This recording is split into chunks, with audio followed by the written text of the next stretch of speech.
Salut monsieur, salut mesdames. Bienvenue à notre émission en ce qui concerne le rendu de l'histoire des Boubouri, les autochtones de la région de Dabou, connus sous le nom ailleurs comme dans la terre nigériane de Yoruba.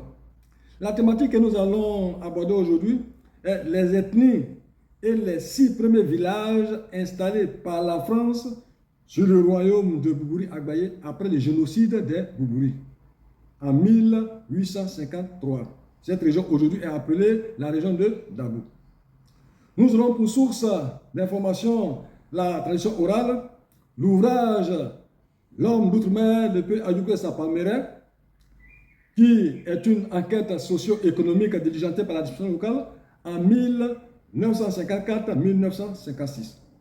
Et enfin l'ouvrage Les coutumes indigènes de la Côte d'Ivoire, une œuvre de la Bibliothèque nationale française Gallica.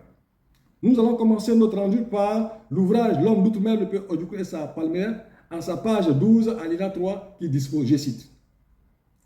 Les 7 villages fondés par les Adjoukrou ont commencé une migration qui les a amenés au bord de la lagune Ibri à Kosrou, puis sur le lieu de leur première installation appelée Tef, à proximité du Boubouri actuel. Fin de citation. Si dans le rendu de leur installation, les Adjoukrou ne donnent pas le nom de ces 7 villages, il n'en demeure pas de même pour l'ouvrage Les coutumes indigènes de la Côte d'Ivoire qui dispose, je cite. Aujourd'hui, la région de Dabou compte 65 villages qui se répartissent en 2 groupes principaux, les Débroumou et les Boubouri. Les noms de Débroumou et de Boubouri devaient à l'origine désigner 2 des familles principales qui occupèrent la région. La subdivision du groupe Débroumou sont les Débroumou proprement dit, aux environs immédiats du poste de Dabou, les Lopou, les Kosrou et les Akradio, qui n'appartiennent pas à la tribu des Adjoukrou, mais bien à celle des Aladjan. Les Boubouri comprennent, outre les Boubouri proprement dit, les Orbaf et la deuxième portion des Akradios, d'origine aladien dont nous venons de parler. Malgré cette différence d'origine, ils sont aujourd'hui complètement assimilés aux Adjoukrou et ont adopté leur langue. La langue parlée dans tout le groupe est l'Adjoukrou. Elle ne paraît avoir aucune parenté avec les dialectes des populations voisines. La France affirme que ces populations ne sont pas des Adjoukrou, ont adopté la langue Adjoukrou, mais le fait d'adopter la langue Adjoukrou ne fait pas de ces populations des Adjoukrou. Assimiler, c'est se mêler. Si ces populations s'étaient dans le passé mêlées aux Odj qui ne sont plus, ce n'est pas pour autant aujourd'hui ces populations vont se substituer aux Odj. Quand nous prenons le cas de Dibroumou,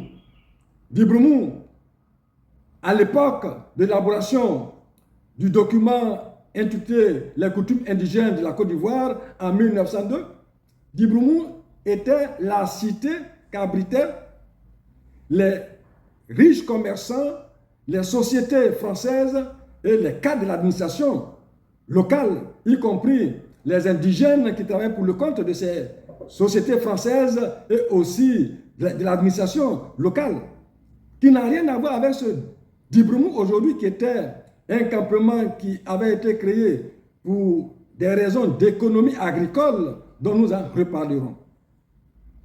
Quand nous prenons le cas maintenant de Boubouri, l'ethnomonyme Boubouri est une référence identitaire de la population autochtone de cette région, du royaume de Boubouri-Agbaye, qui n'a rien à voir avec ce Boubouri, ce grand Boubouri qu'on parle aujourd'hui. Quand on prend ce Boubouri-Agbaye, nous avons à Akradio, la deuxième portion d'Akradio, qui est un quartier qui porte le nom de Agbaye. Et Orbaf, qui a un site appelé Afikon. Afikon, c'est un nom qui a été donné par le roi Agbaye à l'époque du royaume de Boubouri-Agbaye. On trouve aussi à Afikong, à Toupal et aussi à Badjen. Donc tous ces villages sont bâtis sur les ruines de Boubouri.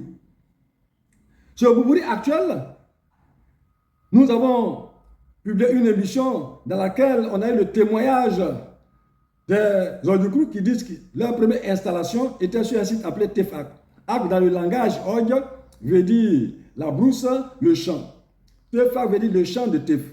Tef est une plante. Tef est une plante au même titre que le blé, est une céréale. On l'utilise pour faire le pain. La particularité de cette farine, c'est que cette farine a en son sein sa propre levure. Elle était cultivée dans cette région.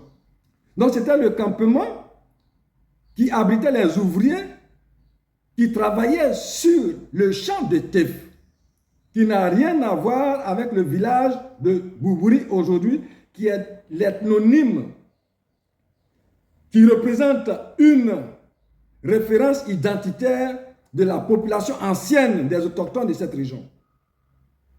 C'est pourquoi cette histoire de Dabou doit être connue par tous, car toutes les populations qui vivent là sont des populations cosmopolites déplacées dans cette région pour des raisons d'économie agricole, dont nous en reparlerons. Je vous prie de bien suivre nos émissions pour être informé des réalités sur l'histoire de la région de Dabou. Merci.